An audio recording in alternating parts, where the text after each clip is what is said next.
Kevin McCullough. Welcome back. Very special edition of the broadcast. As you're no doubt sensing, it's not my normal news and current events kind of fare. We're going kind of deep here. And the reason is because I think we can help people. And that's why I'm glad that Camille Block has written this book, Hope for Secondhand Suffering. By the way, the foreword's written by Chelsea and Kurt Cameron. You might know them. But they say real, vulnerable, relatable, perspective changing, and practical. Those are the types of helps that I want to be able to offer you. And that's why I'm grateful for Camille's book, Hope for Secondhand Suffering, Tools for the Heart When You Can't Fix Your Loved One's Pain. Camille, you started journaling out of your own experience, and I know what that's like. You just start throwing stuff on the page, and you don't even really care about grammar or anything. You just got to get the thoughts out, and then you organize them, and on some level they start taking shape.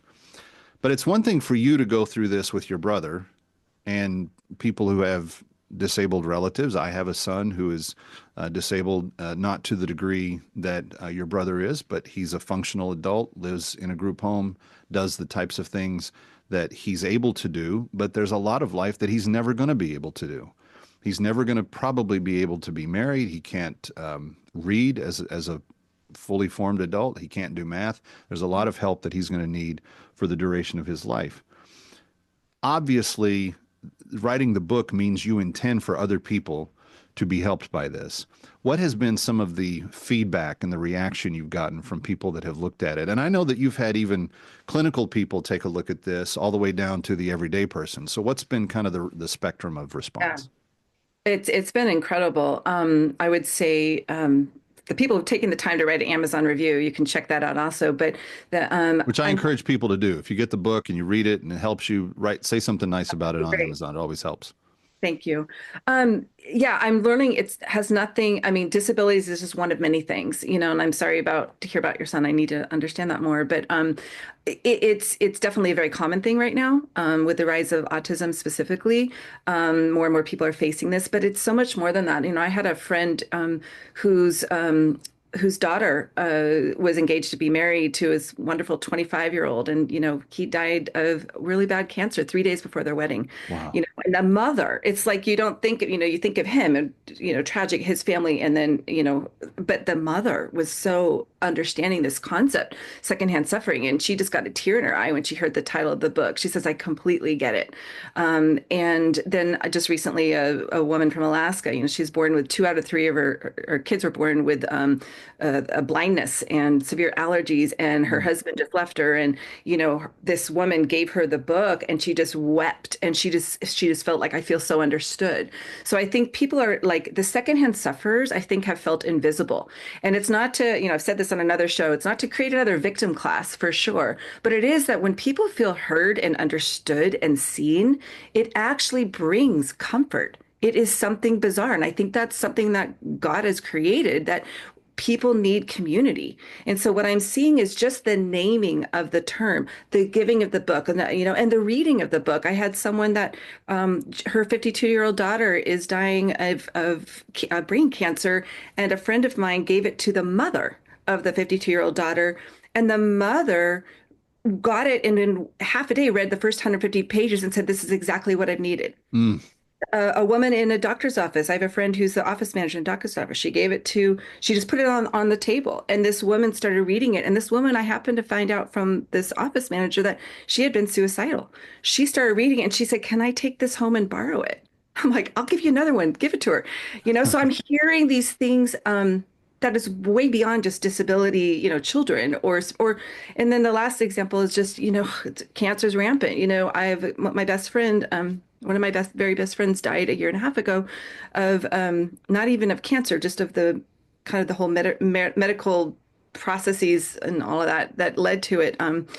And I watched her husband, and me, go through a 6-month journey of her in the hospital suffering. And it's like, wow, like we suffered with her. So I just think it's such a common thing. So I'm hearing that it's helpful. I'd say the con of the book, if I can be honest, is it's deep. It's meaty. It's a journey. Nothing's shallow. There's no cliches in here. I'm edgy, And so it's a journey to read the book, and it's introspective. People say it making them think about things they've never thought about before. There's questions. It's almost like an interactive journal as well. So it's not for the faint of heart. They just want to read a quick book. This isn't it. And I wish it was, but it's not. Well, one of my pastors and mentors from earlier in my life, Dr. Ray Pritchard, was one of the things that he would often say in our conversations, and I think I heard him say it from the pulpit a time or two, is that the Bible addresses the issue of pain a lot because everyone's going to experience it a lot. It's just part of the human existence. And you're in one of three places every day of your life. You're in a crisis. You've just come out of a crisis, or you're about to go into a crisis. But there's no place that you're not in one of those three spots. And the beauty of being able to put down thoughts and say, this is true, and you can hang on to this, and this will help get you through, is that we can do that for one another. And so, friends, as you've heard Camille's story and what she's been talking about, I just hope that you'll pick up a copy. Hope for Secondhand Suffering. Camille Block is the author. Tools for the Heart When You Can't Fix Your Loved One's Pain. And we all have a lot of that. By the way, she's got a website as well, CamilleBlock.cc. CamilleBlock.cc. You can go there, and you can follow her on the social medias as well. Again, Camille, the idea that people are in pain, and without any question, we're going to go through pain. But the real help here is that we can develop community, not because we all go through the same thing. I mean, my bride and I lost both of our mothers to cancer.